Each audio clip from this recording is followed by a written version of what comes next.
Good wishes to all of you. History of Medieval India, Chapter 9 The Age of Vijayanagara and the Bahamanids and the Coming of the Portuguese, circa 1352 1565 audiobook. The Vijayanagara and Bahamani kingdoms dominated India south of the Vindhyas for more than 200 years.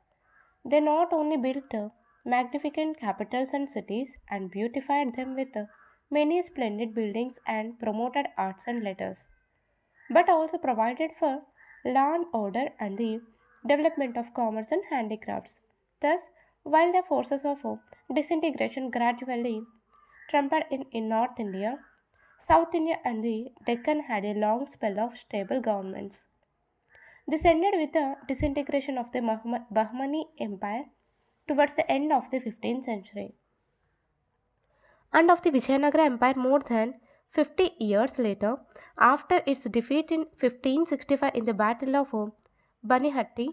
Meanwhile, the Indian scene was transformed first with the arrival of the Portuguese in southern India and their attempt to dominate the Indian seas, and second, with the advent of the Mughals in North India.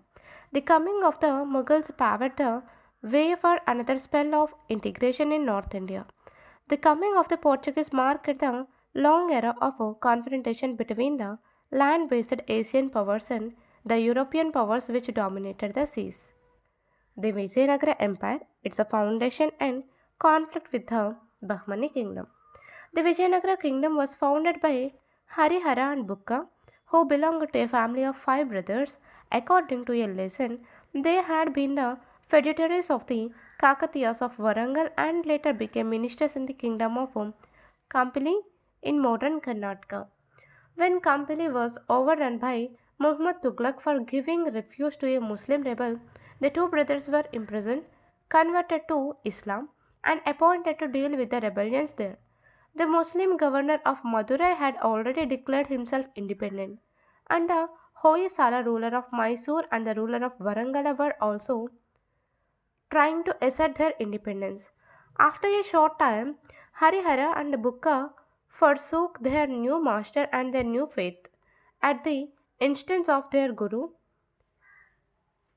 Vidyaranya, they were readmitted to Hinduism and established their capital at Vijayanagara. Some modern scholars do not accept the tradition of their conversion to Islam but consider them to be among the Nayakas of Karnataka who had rebelled against Turkish rule.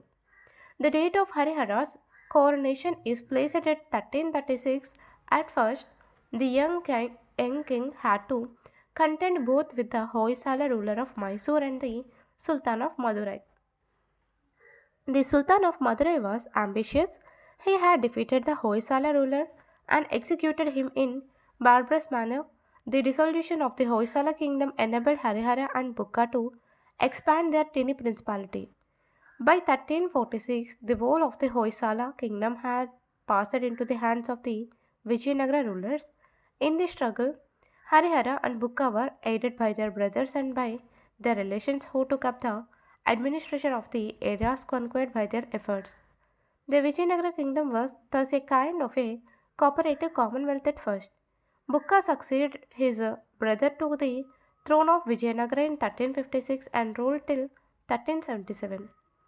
The rising power of the Vijayanagara Empire brought it into conflict with many powers, both in the south and to the north. In the south, its main rivals were the Sultans of Madurai. The struggle between Vijayanagara and the Sultans of Madurai lasted for about 4 decades. By 1377, the Sultanate of Madurai had been wiped out.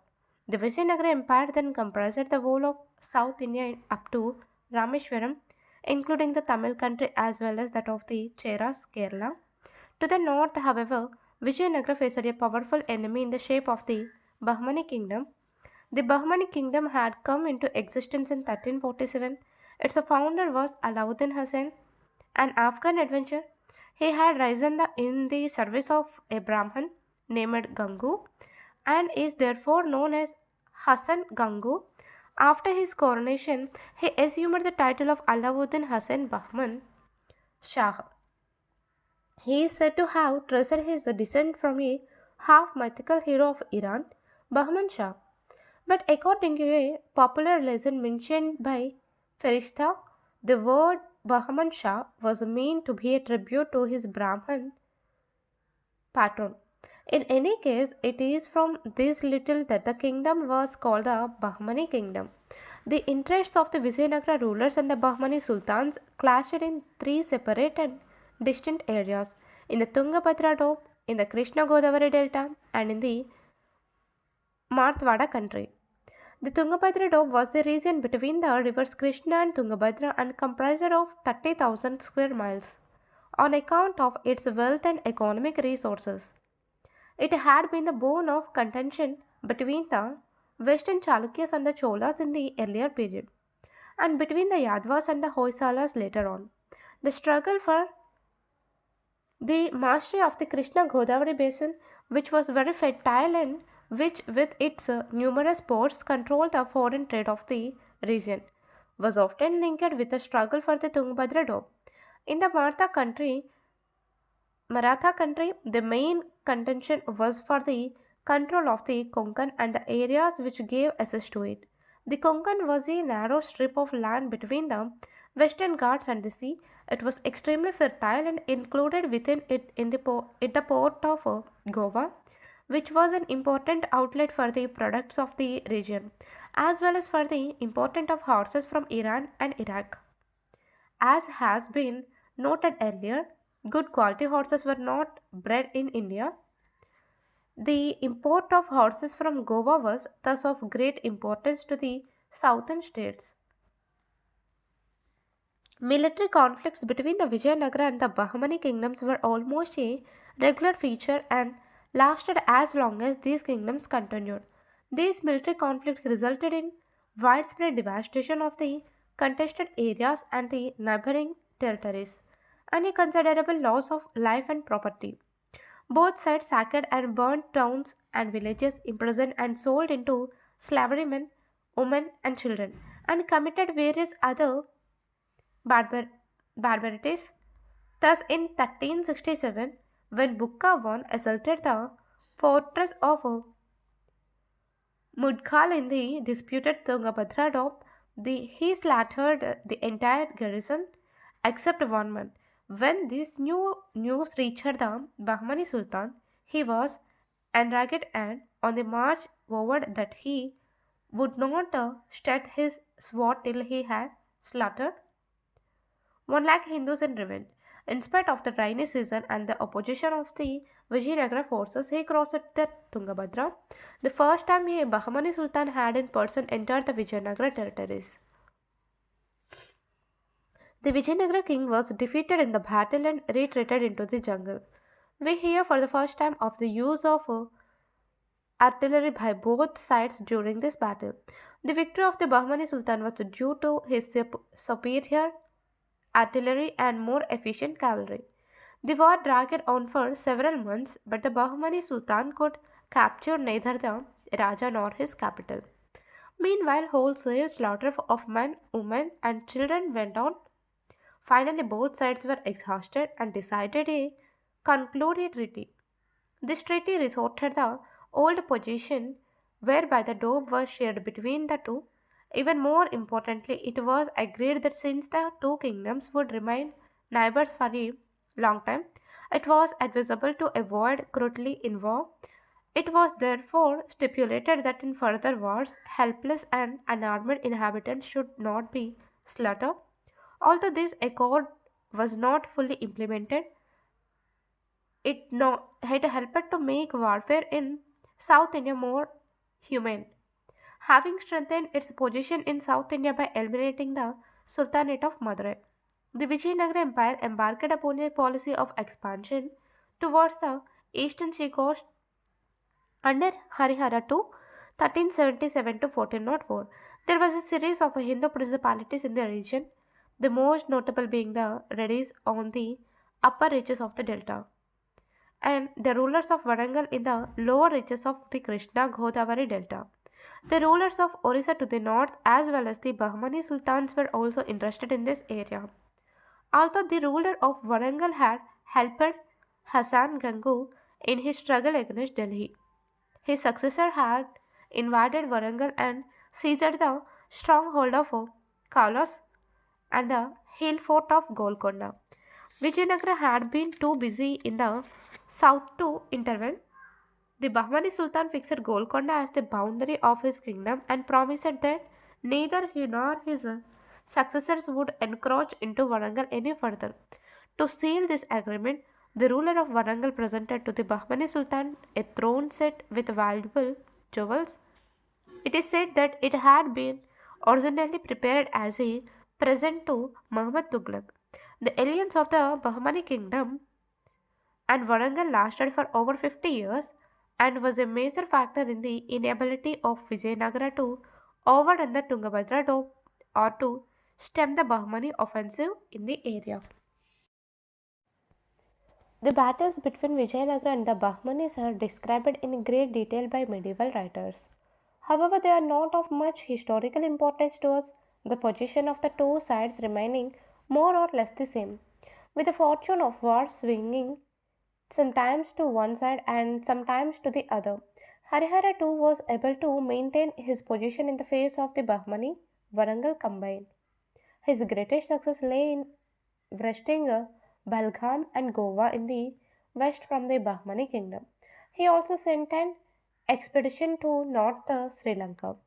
After a period of confusion, Harihara II was succeeded by Devaraya I, 1404 to 1422. Early in his reign, there was a renewed fight for the Tungabhadra dome. He was defeated by the Bahmani ruler Firuz Shah and he had to pay 10 lakhs of hunts and perils and elephants as an indemnity.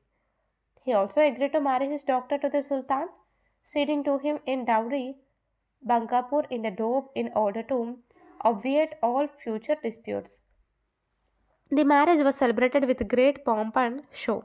When Firoz Shah Bahmani arrived near Vijayanagara for the marriage, Devaraya came out of the city and met him with a show of great splendor.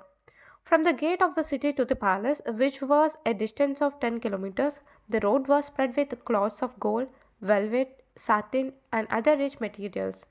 The two monarchs rode on horseback together from the center of the city square. The relations of Devraya joined the cavalcade, marching on foot before the two kings. The festivities lasted 3 days. This was not the first political marriage of its kind in South India. Earlier, the ruler of Kerala in Gondwana had married his daughter to Firuz Shah Bahmani in order to effect peace. It is said that this princess was the favorite queen of Firoz. However, these marriages could not by themselves bring about peace. The question of the Krishna Godavari basin led to a renewed conflict between Vijayanagara, the Bahmani kingdom, and Orissa. Following a confusion in the Reddy kingdom, Devaraya entered into an alliance with Varangal to partition the kingdom between them. Varangal's defection from the Bahmani kingdom changed the balance of power in the Deccan. Devaraya was able to inflict a shattering defeat on Firuz Shah Bahmani and annexed the entire Reddy territory up to the mouth of the Krishna river. Devaraya I did not neglect the arts of peace. He constructed a dam across the Tungabhadra so that he could bring the canals into the city to relieve the shortage of water. It irrigated the neighboring fields also. For we are told that the canals increased his revenues by 3,50,000 pardos. He also built a dam on the river Haridra for irrigation purposes.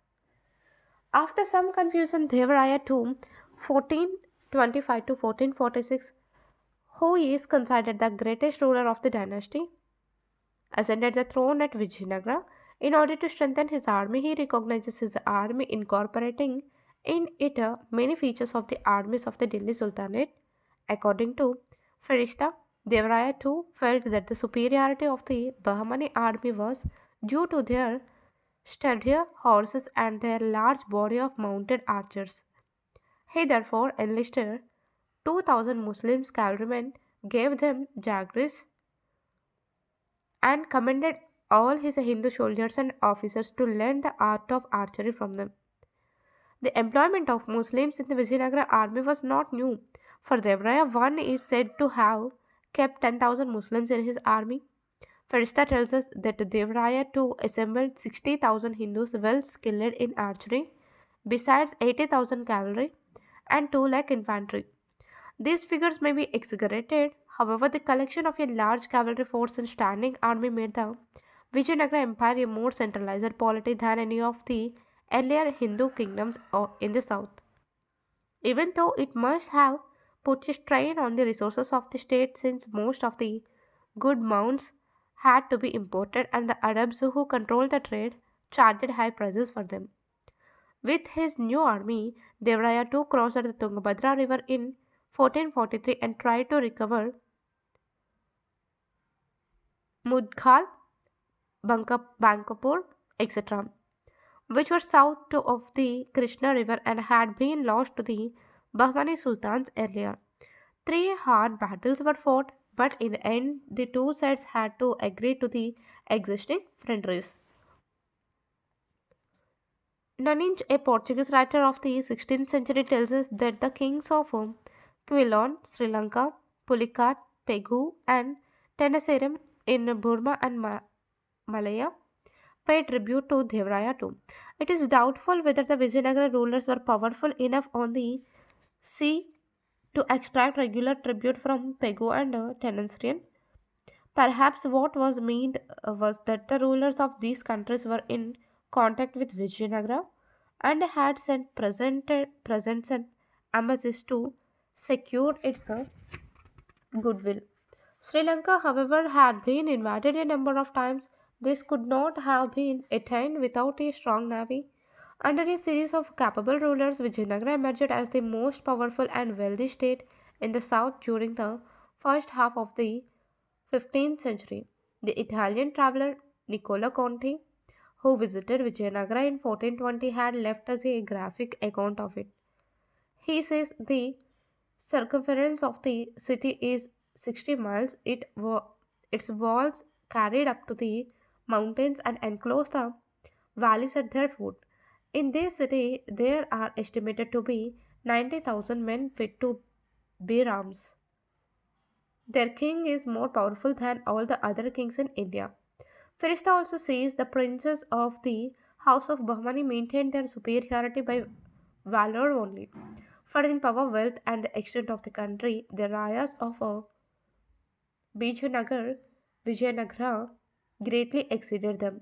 The Persian traveler Abdur Razak, who had traveled widely in and outside India, visited Vijayanagara in the region of Devraya too.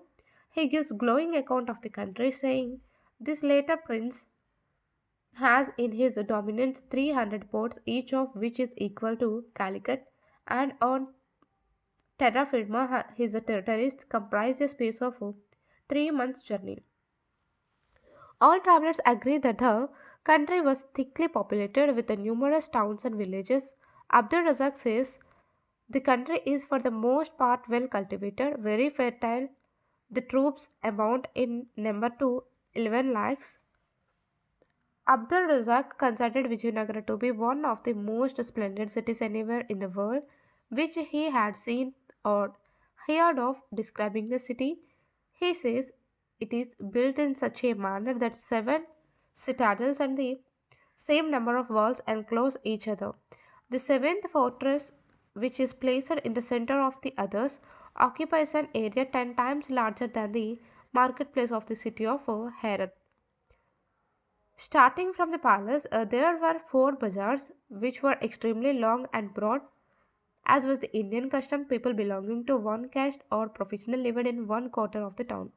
The Muslims appear to have lived in separate quarters provided for them. In the bazaars as well as in the king's palace, one sees numerous running streams and canals formed of chiseled stone, polished and smooth. Another later traveler says that the city was larger than Rome, one of the biggest towns in the Western world at the time. The kings of Vijayanagara were reputed to be very wealthy. Abdul Razak mentions a tradition. In the king's palace are several cell-like basins filled with bullion, forming one mass, the hoarding of wealth by ruler was an ancient tradition. However, such household wealth remained out of circulation and sometimes invited foreign attack. The Bahmani kingdom, its expansion and disintegration. The history of the rise of the Bahmani kingdom and its conflict with the Vijayanagara empire till the death of Devraya II 1446 has already been traced. The most remarkable figure in the Bahmani kingdom during the period was Firoz Shah Bahmani 1397 to 1422. He was well acquainted with the religious sciences, that is, commentaries on the Quran, jurisprudence, etc., and was particularly fond of the natural sciences such as botany, geometry, logic, etc. He was a good calligraphist and a poet and often composed extempore verses. According to Ferishta, he was well versed not only in Persian, Arabic, and Turkish but also in Telugu, Kannada, and Marathi. He had a large number of wives in his harem from various countries and regions, including many Hindu wives, and we are told that he used to converse with each of them in their own language. Firuzshah Bahmani was determined to make the Deccan the cultural center of India. The decline of the Delhi Sultanate helped him, for many learned people migrated from Delhi to the Deccan.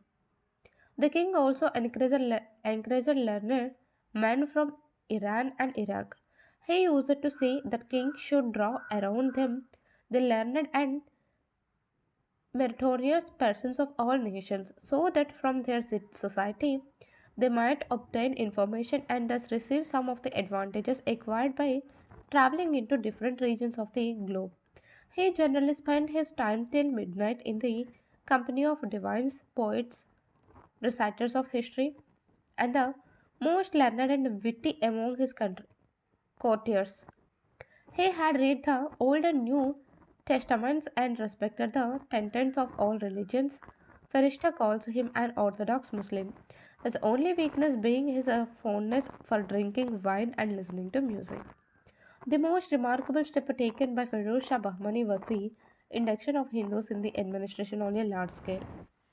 It is said that from his time, the Dekhani Brahmanas became dominant in the administration, particularly in the revenue administration. The Deccani Hindus also provided a balance against the influx of foreigners. Firuz Shah Bahmani encouraged the pursuit of astronomy and built an observatory near Daulatabad. He paid much attention to the principal ports of his kingdom, Chaul and Dabhol, which attracted trading ships from the Persian Gulf and the Red Sea and brought in luxury goods from all parts of the world. Firoz Bahmani started the Bahmani expansion towards Berar by defeating the Gond Raja, Narsingh Rai of Kerala. The Rai made a present of 40 elephants, 5 mounts of gold, and 50 mounts of silver. A daughter of the Rai was also married to Firoz. Kerala was resorted to Narsingh, who was made an emir of the kingdom and given robes of state, including an embroidered cap. Firuz Shah Bahmani's marriage with the daughter of Devaraya I and his subsequent battles against Vijayanagara have been mentioned already. The struggle for the domination of the Krishna Godavari basin, however, continued. In 1419, the Bahmani kingdom had a setback when Firoz Shah Bahmani was defeated by Devraya I. These defeats weakened the position of Firoz. He was compelled to abdicate in favor of his brother. Ahmad Shawan, who is called a Saint Wali on account of his association with the famous Sufi saint Jesudharaz, Ahmad Shah continued the struggle for the domination of the eastern seaboard in South India. He could not forget that in the last two battles in which the Bahmani Sultan had been defeated, the ruler of Varangal had sided with Vijayanagara. In order to wreak vengeance, he invaded Varangal, defeated and killed the ruler in a battle, and annexed most of its territories in order to consolidate his rule over the newly acquired territories. He shifted the capital from Gulbarga to Bidar. After this, he turned his attention towards Malwa, Gondwana, and the Konkan. Muhammad Gawan. The loss of Warangal to the Bahmani kingdom changed the balance of power in South India. The Bahmani kingdom gradually expanded and reached its height of power and territorial limits during the prime ministership of Muhammad Gawan. The early life of Muhammad Gawan is obscure. He was an Iranian by birth and was at first a trader. He was introduced to the Sultan and soon became a favorite and was granted the title of Malik ut Tuzar. Soon he became Prime Minister of or Peshwa. For almost 20 years, Muhammad Ghuvan dominated the affairs of the state. He extended the Bahmani kingdom by making further annexations in the east. A deep raid on the Vijayanagara territories up to Kanchi demonstrated the strength of the Bahmani army. Muhammad Ghawan's major military contribution, however, was the overrunning of the western coastal areas, including Dabhol and Goa. The loss of these ports was a heavy blow to Vijayanagara. Control of Goa and Dabhol led to further expansion of the Bahmani overseas trade with Iran, Iraq, etc. Internal trade and manufacture also grew. Muhammad Gawan also tried to settle the northern frontier of the kingdom. Since the time of Ahmad Shawan, the kingdom of Malwa, ruled by the Khilji rulers, had been contending for the mastery of Gondwana, Berar, and the Konkan. In the struggle, the Bahmani sultans had sought and secured the help of the rulers of Gujarat. After a good deal of conflict, it had been agreed that Kerala in Gondwana would go to Malwa and Berar to the Bahmani Sultan. However, the rulers of Malwa were always on the lookout to seize Berar. Muhammad Gawan had to wage a series of bitter battles against Muhammad Khilji of Malwa over Berar.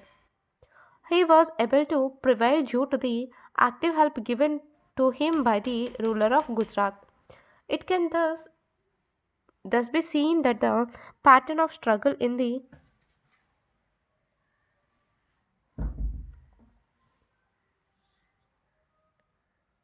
south in the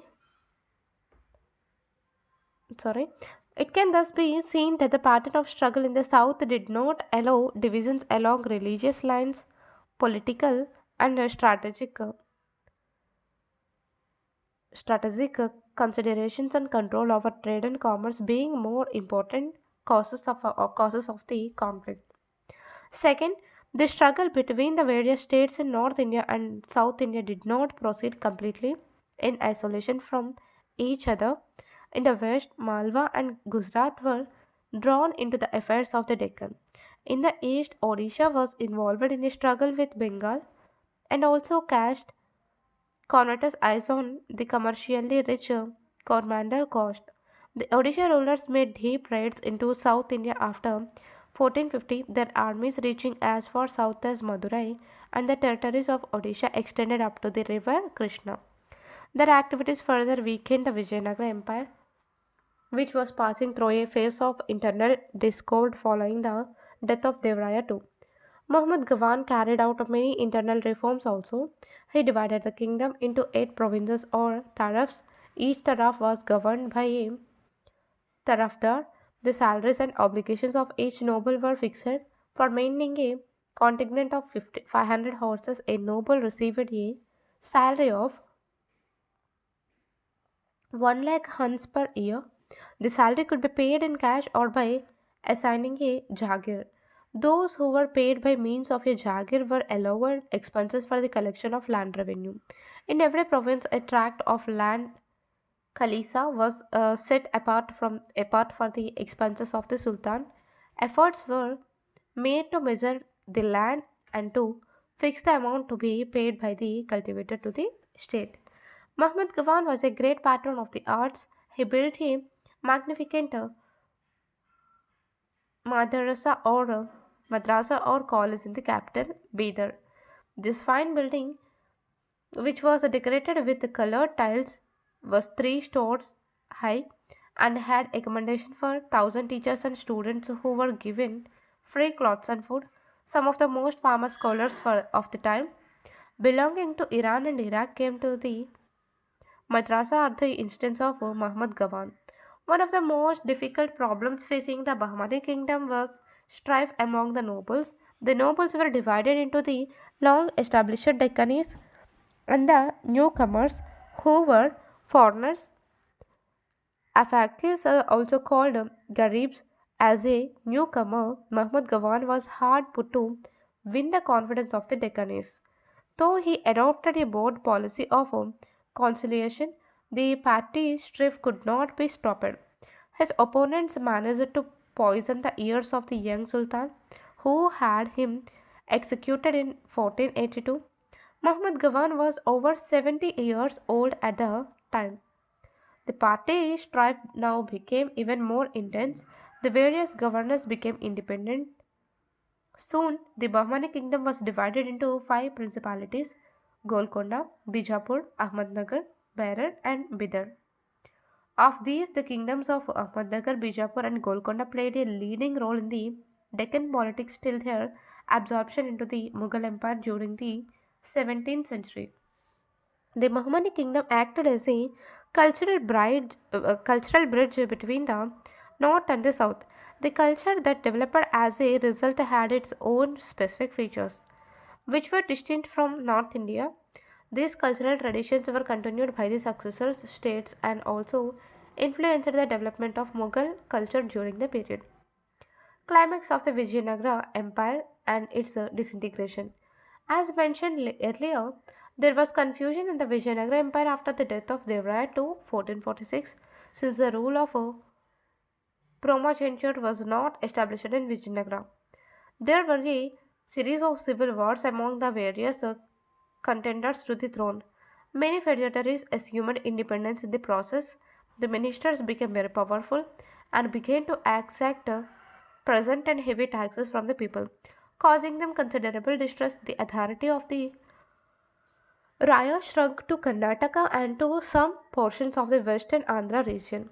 The rulers were sunk in pleasures and neglected the affairs of the state. After some time, the throne was usurped by the king's minister, Saluva. The earlier dynasty thus came to an end. Saluva resorted internal law and order and founded a new dynasty. This dynasty too soon came to an end.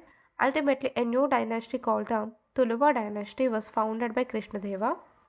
Krishnadevaraya 1509 to 30 was the greatest figure of this dynasty. Some historians consider him the greatest of all the Vijayanagara rulers. Krishnadeva had not only to re-establish internal law and order, but he had also to deal with the old rebels of Vijayanagara, with the successor states of the Bahmani kingdom and the state of Odisha, which had usurped many Vijayanagara territories. In addition, he had to contend with the Portuguese, whose power was slowly growing. They were using their control over the seas to browbeat the smaller vassal states of Vijayanagara in the coastal areas in order to gain economic and political concessions. They had even offered to buy the neutrality of the Raya by promising his assistance in recovering Goa from Bijapur and giving him a monopoly in the supply of horses.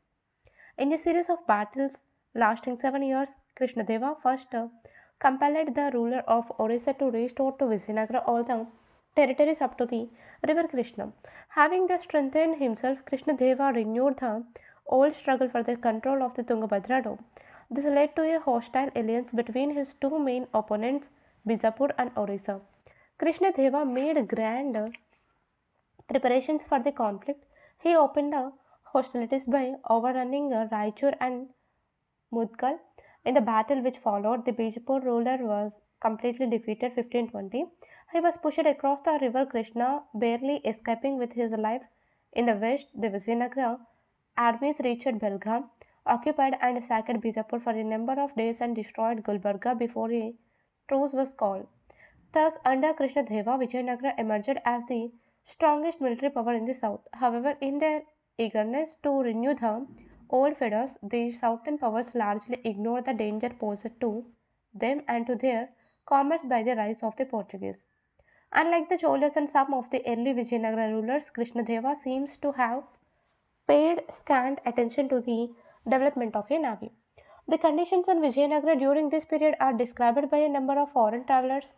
Payas, an Italian who spent a number of years at Krishnadeva's court, has given a glowing account of his personality. But he remarks he is a great ruler and a man of much justice but subject to sudden fits of rage.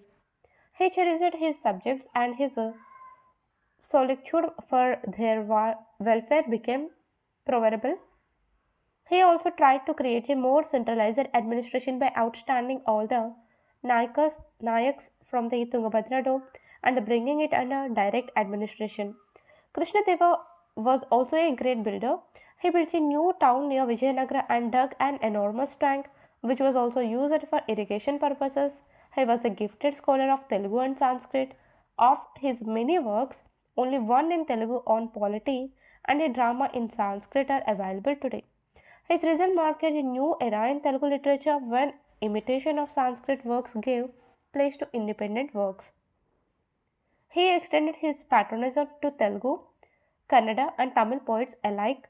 Foreign travelers like Barbosa, Paz, and Nunes speak of his efficient administration and the prosperity of the empire under his sway. The Vijayanagara rulers are considered great protectors for Hinduism. Under their patronage, a large number of temples, schools, and maths were built. In this period, temples became very elaborate in structure and organization. Even old temples were amplified by the addition of pillared halls, pavilions, and other subordinate structures. However, speaking of the board toleration that prevailed in the empire of Krishnadeva, Barbosa says the king also allows such freedom that every man may come and go and live according to his own creed, without suffering any annoyance and without enquiry whether he is a Christian, Jew, Moor, or heathen. Barbosa also pays tribute to Krishnadeva for the justice and equality prevailing in his empire. After the death of Krishnadeva 1513, there was a struggle of succession among his relations since his sons were all minors. Ultimately, in 1543, Sadashiv Rai ascended the throne and resigned till 1567. But the real power lay in the hands of a triumvirate in which the leading person was Ramaraja. Ramaraja was able to play off the various Muslim powers against one another. He entered into a commercial treaty with the Portuguese whereby the supply of horses to the Bijapur ruler was stopped. In a series of wars, he completely defeated the Bijapur ruler and also inflicted humiliating defeats on Golconda and Ahmednagar. It seems that Ramaraja had no longer purpose than to maintain a balance of power favorable to Vijayanagara between these three powers. At length, they combined to inflict a crushing defeat on Vijayanagara at Banihatti near Talikota in 1565. This is also called as the Battle of Talikota or the Battle of Rakshasa Tangadi. Ramaraja was surrounded, taken prisoner, and immediately executed.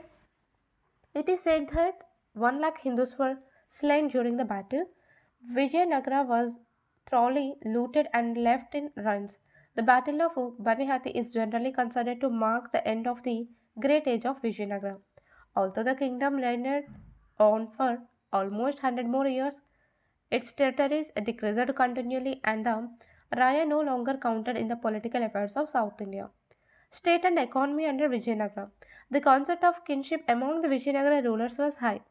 In his book on polity, Krishna Raya advises the king that with great care and according to your power, you should attend to the work of protecting the god and punishing the wicked without neglecting anything that you see or hear. He also enjoined upon the king to levy taxes from his people moderately. In the Vijayanagara kingdom, the king was advised by a council of ministers which comprised the great nobles of the kingdom. The kingdom was divided into Rajyas or Mandalam provinces, below which were Nadu district. You have to remember these things. Rajyas or mandals, provinces, below which were Nadu district, Sthala sub-district, and Grama village. The Chola traditions of village self-government were considerably weakened under Vijayanagara rule. The growth of hereditary Nayakships tended to curb their freedom and intuitivity. Uh, the governors of the provinces were royal princes at first, later persons belonging to vassal ruling families and nobles were also appointed as governors. The provincial governors had a large measure of autonomy. They held their own courts, appointed their own officers, and maintained their own armies. They were allowed to issue their own coins, though of small denominations only. There was no regular term for a provincial governor, his term depending on his ability and his strength. The governor had to right to impose new taxes or remit old ones. Each governor paid a fixed contribution in men and money to the central government. It had been estimated that while the income of the kingdom was 12,000 paradise, the central government got only half the amount. There were many areas in the empire which were under the control of subordinate rulers, that is, those who had been defeated in war, but whose kingdoms had been restored to them. In the large centrally controlled area, the king granted amram or territory with a fixed revenue to military chiefs. These chiefs, who were called Palyagar, Palyagar or Nayaks, had to maintain a fixed number of foot soldiers, horses, and elephants for the service of the state. The Nayakas or Paligars also had to pay a sum of money to the central exchequer. They formed a very powerful section, and sometimes it was difficult for the government to control them. These internal weaknesses of the Vijayanagara Empire contributed to its defeat in the Battle of Banihatti and its subsequent disintegration. Many of the Nayaks, such as those of Tanjore and Madurai, became independent from that time. Historians are not agreed about the economic condition of the peasantry under the Vijayanagara rule because most of the travelers had little knowledge about village life and thus spoke of it in very general terms. In general, it may be presumed that the economic life of the people remained more or less the same. Their houses were mostly thatched with a small door. They generally went about barefooted and wrote little above the waist. People of the upper classes sometimes wore costly shoes and a silk turban on their heads, but did not cover themselves above the waist. All classes of people were fond of ornaments and wore them in their ears, on their necks, on their arms, etc. We have very little idea about the share of the produce the peasants were required to pay. According to an inscription, the rates of taxes were all as follows: one third of the produce of kuruvai, a type of rice during winter; one fourth of sesame, ragi, horse gram, etc. One sixth of millet and other crops cultivated on dry land. Thus, the rate varied according to the type of crops, soil, method of irrigation, etc. In addition to the land tax, there were various other taxes such as property tax, tax on the sale of produce, profession taxes, military contribution in times of distress, tax on marriage, etc. The 16th century traveler Nikitin says the land is overstocked with people, but those in the country are very miserable, while the nobles are extremely affluent and delight in luxury. Urban life grew under the Vijayanagara Empire and trade flourished. Towns grew, many of them around temples. The temples were very large and needed a supply of food and commodities for distribution of prasadam to the pilgrims, service of the god, the priests, etc. The temples were rich and also took active part in trade, both internal and overseas. There was considerable growth of towns and urbanization under Vijayanagara rule. It is in this sense that many historians consider the period of Vijayanagara rule a period of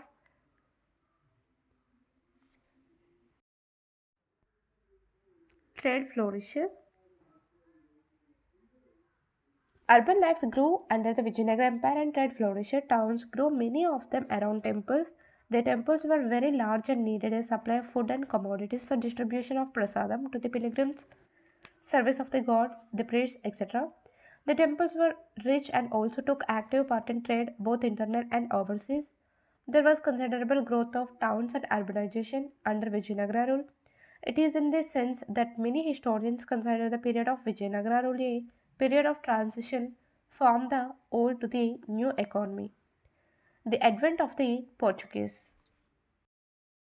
The landing of Vasco da Gama at Calicut in 1498 with two ships with Gujarati pilots aboard who had guided the ships from the African coast to Calicut has often been considered the beginning of a new phase during which the control of the ocean passed into the hands of the Europeans. Indian trade and traders received a setback and ultimately the Europeans were able to establish their colonial rule and domination over India and the most of the neighboring countries. This picture has been called into questions by both Western and Indian historians, especially after World War II and the end of European political rule over the countries of the region. Before we assess the impact of the Portuguese on Indian society, economy, and politics, let us first examine the factors which brought the Portuguese to India. Very broadly, the Portuguese came to India at a time when the European economy was growing rapidly thanks to the expansion of land under cultivation on account of the drainage of marshes and cutting of forests, the introduction of an improved plug and a more scientific rotation of crops, which also led to an increase in the growth of cattle and supply of meat. The growth was reflected in the rise of towns and increase in trade, both internal and external. Since Roman times, there had been a steady demand for Oriental goods. These includes the silk from China and spices and drugs from India and Southeast Asia. With economic revival, this demand increased, especially the demand for pepper and spices, which were needed to make meat palatable since, due to a shortage of fodder, many cattle were slaughtered during winter and the meat salted up. Pepper was brought to the Levant, Egypt, and the Black Sea ports overland and partly by sea from India and Southeast Asia. With the rise of the power of the Ottoman Turks from the early part of the 15th century, all these areas came under the control of the Turks. Thus, they captured Constantinople in 1453 and Syria and Egypt later. The Turks were not opposite to trade, but the virtual monopoly over paper established by them was bound to work against the Europeans. The expansion of Turkish power towards Eastern Europe and the growth of the Turkish navy, which turned the Eastern Mediterranean into a Turkish lake, also alarmed the Europeans. Venice and Genoa, which had been the most active in the trade of Oriental goods, were too small to stand up to the Turks. Venice, in particular, quickly came to terms with the Turks. The banner of struggle against the Turkish danger was therefore taken up by the powers in the western part of the Mediterranean, Spain and Portugal. They were aided with money and men by the North Europeans and by ships and technical knowledge by the Genoes, who were the rivals of Venice. It was not the Portuguese alone, but all these elements which started the search for a direct sea route to India, and hence started the era of naval discoveries, including the discovery of America by the Genoese Christopher Columbus, or rediscovery because Norsemen from the north had reached America earlier, as also the Red Indians across the Bering Straits. The work of the Portuguese ruler Dom Henrique, generally called Henry and Navigator, should be seen in this context. From 1418, Prince Henry sent two or three ships every year to explore the western coast of Africa and to search out a sea route to India. His objects were twofold. First, to oust the Arabs as well as his European rivals, the Venetians, from the rich eastern trade, and Second, to counterpoise the growing power of the Turks and Arabs by converting the heathens of Africa and Asia to Christianity. Both objectives were steadily pursued. In fact, they justified and supported each other. The Pope lent his support by issuing a bull in 1453 by which he granted to Portugal in perpetuity whatever lands it discovered beyond Cape Nord in Africa up to India, on the condition that it converted to Christianity the peoples of those lands.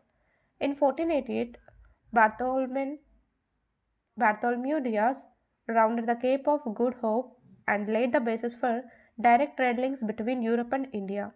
Such long sea voyages were made possible by a number of remarkable inventions, notably the mariner's compass and the astrolabe for fixing the height of a heavenly bodies for purposes of navigation.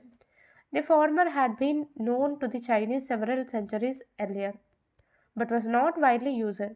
The astrolabe was, however, widely used by the Arabs, Indians, and others. Nor were the European ships superior in construction to ships such as the Chinese junks used in Asian waters at the time. The spirit of daring and enterprise displayed by the Europeans was certainly new. This spirit has been traced back to the revival and growth of trade and commerce from the 13th century, 13th century onwards, leading to intense rivalry among the European states. Equally important was the new intellectual stirring called the Renaissance. The Renaissance is signified above all a spirit of independent investigation rather than basing oneself either on the revealed word or on the wisdom enshrined in the church. These developments led to the rapid assimilation, dispersal, and improvement of the other foreign Arab and Chinese inventions such as the gunpowder, printing, telescope, etc. Developments in metallurgy led to the production of better quality guns. Vasco da Gama landed at Calicut in 1498 with Gujarati pilots on board. The strong colony of Arab merchants settled there was hostile, but the Jamorin welcomed the Portuguese and allowed them to take pepper, drugs, etc. on board. In Portugal, the goods brought by Ghana were computed at 60 times the cost of the entire expansion. Despite this, direct trade between India and Europe grew slowly. One reason for this was the monopoly exercised by the Portuguese government from the beginning. The Portuguese rulers were determined to treat the Eastern trade as a royal monopoly, excluding not only rival nations in Europe and Asia, but also private Portuguese traders. Alarmed at the growing power of the Portuguese, the Sultan of Egypt fitted a fleet and sent it towards India. The fleet was joined by a contingent of ships belonging to the ruler of Gujarat. After an initial victory, in which the son of the Portuguese governor Don Almeida was killed, this combined fleet was routed by the Portuguese in 1509. This made the Portuguese navy supreme in the Indian Ocean and enabled the Portuguese to extend their operations towards the Persian Gulf and the Red Sea. Shortly afterwards, Alberto succeeded as the governor of the Portuguese possessions in the east. He advocated and embarked upon a policy of dominating the entire Oriental commerce by setting up forts at various strategic places in Asia and Africa. This was to be supplemented by a strong navy. Defending his philosophy, he wrote, "A dominion founded on the navy alone cannot last. Lacking forts, he argued, neither will the rulers trade or be on friendly terms with you." Alberto initiated his new policy by capturing Goa from Bijapur in 1510. The island of Goa was an excellent natural harbor and fort. It was strategically located, and from it the Portuguese could command the Malabar trade and watch the policies of the rulers in the Deccan. It was also close enough to the Gujarat seaports for the Portuguese to make their presence felt there. Goa was thus suited to be the principal center of Portuguese commercial and political activity in the east. The Portuguese were also able to extend their possession on the mainland opposite Goa and to blockade and sack the Bijapur ports of Danda, Rajouri, and Dabol, thus paralyzing Bijapur's sea trade. From their base at Goa, the Portuguese further strengthened their position by establishing forts at Colombo in Sri Lanka, at Achin in Sumatra, and at the Malacca port, which controlled the exit and entry to the narrow gulf between the Malay Peninsula and Sumatra. The Portuguese also established a station at the island of Socotra at the mouth of the Red Sea.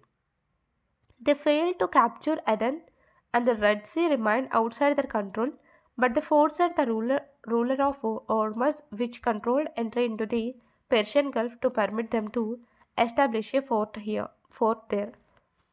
The success of the Portuguese was, however, more apparent than real. From the beginning, they had to face a number of challenges, both external and internal. The external challenge was posed by the Turks, who were sometimes joined by the Arabs and some Indian powers. After conquering Syria, Egypt, and Arabia, the Turks had gone on to conquer Eastern Europe. In 1529, threatening Vienna, the capital of Central Europe and the key to its defense, the growth of Turkish power on the coast of the Red Sea and the Persian Gulf seemed to presage a conflict between the Turks and the Portuguese for dominating the western part of the Indian Ocean. The Ottoman Grand Vizier Lutfi Pasha, writing after 1541, told the Turkish Sultan Sulaiman the Magnificent, under the previous sultans, there were many who ruled the land, but few who ruled the sea. In the conduct of naval warfare, the infidels are ahead of us. We must overcome them.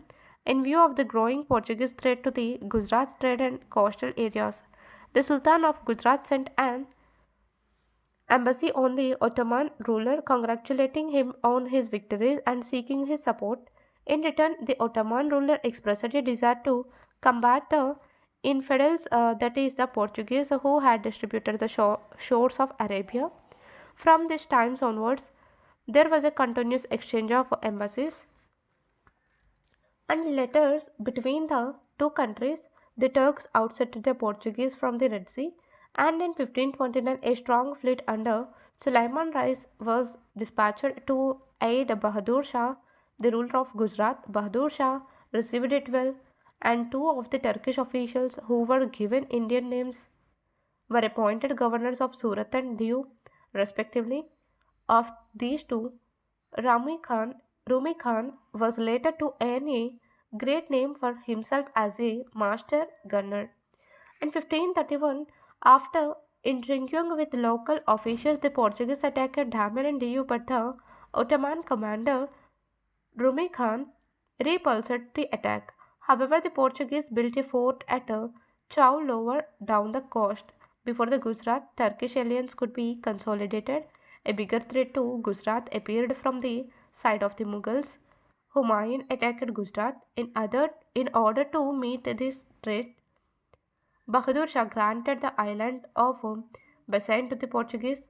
A defensive offensive alliance against the Mughals was also concluded, and the Portuguese were allowed to build a fort at Diu. Thus were the Portuguese able to establish their foothold, foothold in Gujarat.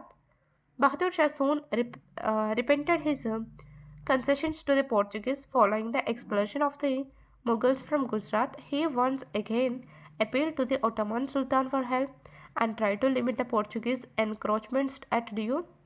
During the negotiations, Bahadur Shah, who was brought abroad one of the ships of the governor of the fort, suspected treachery. In the scuffle that ensued, the Portuguese governor was killed and Bahadur Shah drowned while swimming ashore.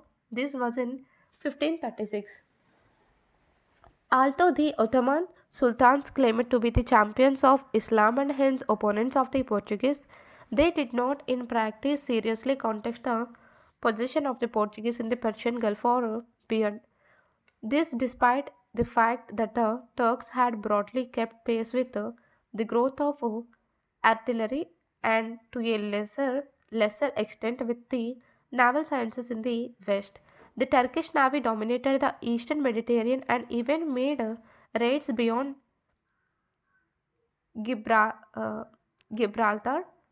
The Turks made their biggest naval demonstration against the Portuguese in Indian waters in 1536. Their fleet consisted of 45 galleons carrying 20,000 men, including 7,000 land soldiers or janissaries. Many of the sailors had been pressed into service from the Venetian galleys at Alexandria. The fleet, commanded by Sulaiman Pasha, an old man of 82 who was the most trusted man of the Sultan and had been appointed the governor of Cairo, appeared before Diu in 1538 and besieged it. Unfortunately, the Turkish admiral behaved in an arrogant manner and the Sultan of Gujarat withdrew his support after a siege of 2 months. The Turkish fleet retired following news of the arrival of a formidable Portuguese armada to relieve Diu. The Turkish threat to the Portuguese persisted for another 2 decades. In 1551, Pereira's, who was assisted by the Jamorin of Calicut, attacked the Portuguese forts at Muscat and Ormuz. Meanwhile, the Portuguese strengthened their position by securing Daman from its ruler. A final Ottoman expedition was sent under Ali Rais in 1554. The failure of these expansions resulted in a final change in the Turkish attitude. In 1566, the Portuguese and the Ottomans came to an agreement to share the spice and the Indian trade and not to clash in the Arab seas. The Ottomans shifted their interest once again to Europe and came to an agreement with the Portuguese for dividing the Oriental trade between them. This precluded their alliance with the rising Mughal power against the Portuguese, but it also had economic consequences as we shall see. Portuguese impact on Indian trade, society, and politics. From the beginning, the Portuguese could neither adequately police the vast expanse of the Indian Ocean nor control the trade or the traders there. All that they could try to do was to monopolize certain goods and tax the others. Thus, trade in pepper, arms, and ammunition and war horses was declared a royal monopoly. No nation, not even Portuguese private traders, was allowed to engage in the trade of these goods. Ships engaged in the trade of other commodities had to take a permit from the Portuguese officials. The Portuguese also attempted to force all ships going to the east or to Africa to pass by Goa and pay customs duty there. To enforce these rulers, the Portuguese arrogated to themselves the right to search any ship suspected of engaging in contraband trade. Ships which refused to be searched could be treated as prizes of war and sunk or captured, and the men and women abroad treated as slaves. This led to continuous friction. The Portuguese soon found that they stood more to lose on land than they gained on sea by such practices, which were quite contrary to the practice and tradition of open trade in Asian waters. True, many Arab and Indian ships began to carry cannons and soldiers, but it was more a safeguard against the pirates who infested the Malabar and Arab coast. The Portuguese were hardly able to change the established pattern of Asian trade networks. The Gujarati and Arab traders continued to dominate some of the most lucrative Asian trade, that is, the trade in Indian textiles supplemented by rice and sugar, against which they obtained spices from the southeast, gold and horses from West Asia, and silk and porcelain from China. The Portuguese were not even able to monopolize the pepper and spice trade to Europe except for a couple of decades at the outset. By the end of the 16th century, the supply of pepper to the Levant and Egyptian markets, both overland and by the Red Sea, was as large as it had been earlier. This was because the great Asian empires, the Mughal and the Safavid, were able to promote and safeguard overland trade, and also because the Gujaratis were able to arrange a new supply route from Achin in Sumatra to Egypt via Lakshadweep and the Red Sea, where the Portuguese navy could not operate. Nor were the Portuguese able to develop Goa as the dominant center of the Asian trade, eclipsing Cambay and later Surat in Gujarat. However, they adversely affected the Malabar trade and the sea trade from Bengal, which they preyed upon from Chittagong. The Portuguese, however, opened up India's trade with Japan, from which copper and silver were obtained. They also opened up India's trade with the Philippines. From the Philippines, the Portuguese carried Indian textiles to South America and brought back silver in exchange. They demonstrated how naval power could be used to harass and hamper the trade of even such a well developed country as India, as also to open new lines of trade. The Portuguese could not act as a bridge for transmitting to India the science and technology which had grown in Europe since the Renaissance. Renaissance. This was partly because the Portuguese were themselves not as deeply affected by the Renaissance as Italy and North Europe.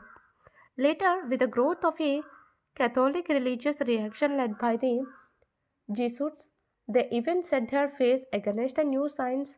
They did, however, help to transmit a number of agricultural products from Central America, such as potato, tobacco, maize, peanut, etc. This became widespread only gradually. The defeat of Vijayanagara at Banihatti in 1565 emboldened the Deccani states to make a concerted effort to dislodge the Portuguese from the Deccan coast.